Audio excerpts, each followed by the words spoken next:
প্রথমত যে একটা ভালো নির্বাচন যে বাংলাদেশ করতে পারলো সেইটার জন্য আসলে ঢাকা বিশ্ববিদ্যালয় এবং যে সমস্ত ছাত্র সংগঠনের অংশ নিল তাদের সবাইকে আমাদের জায়গা থেকে আমরা ধন্যবাদ জানাতে চাই।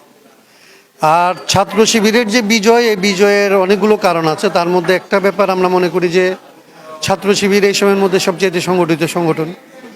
তারা অভ্যুত্থানের পর থেকে এখন পর্যন্ত অভ্যুত্থানের স্পিরিটের সাথে আসলে মিলিয়ে তাদের নিজেদের রাজনীতিকে অনেকাংশে খর্ব করে অভ্যুত্থানের যে আকাঙ্ক্ষা সেটার পক্ষে তারা কথা বলতে পারছে, কনসিস্টেন্ট থাকতে পারছে।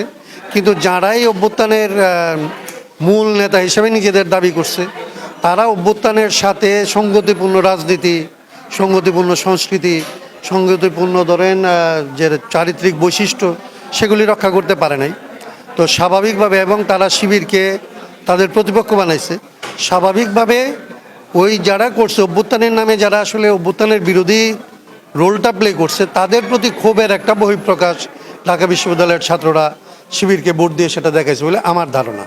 এই রাজনীতির খুব বেশি প্রভাব একদম পড়বে না এটা বলা যাবে না, কিন্তু আপনাকে আগের ডাকসুগুলি যেরকম ছিল, আগের ঢাকা বিশ্ববিদ্যালয় যেরকম ছিল, বর্তমান প্রেক্ষাপটে এটা আর নাই। এটা আপনাকে মাথায় রাখতে হবে। কারণ 24-এর অভ্যুত্থানেও যদি আপনি দেখেন তাহলে দেখবেন যে ঢাকা বিশ্ববিদ্যালয় প্রথমেই লড়াইয়ে পরাজিত হয়েছে, কিন্তু লড়াইটাকে অব্যাহত রাখছে প্রাইভেট বিশ্ববিদ্যালয়গুলি। ঢাকা বিশ্ববিদ্যালয়ের বাইরে শহীদের পরিমাণ হচ্ছে প্রাইভেট বিশ্ববিদ্যালয় অনেক বেশি, মাদ্রাসায় অনেক বেশি। অতএব ডাকসুকে 24-এর পরে যে পরিবর্তনটা শুরু হয়েছে সেই পরিবর্তনের জায়গায় রেখেই বিবেচনা করতে হবে যে এটা 69-এর ডাকসু না, এটা 73-এর ডাকসু না, এমনকি এটা 90-এর ডাকসুও না। এই ডাকসুর বাইরে প্রচুর জায়গা দাঁড়াইছে যেগুলি আসলে অনেক বেশি গুরুত্বপূর্ণ ভূমিকা পালন করবে বলে আমরা মনে করি।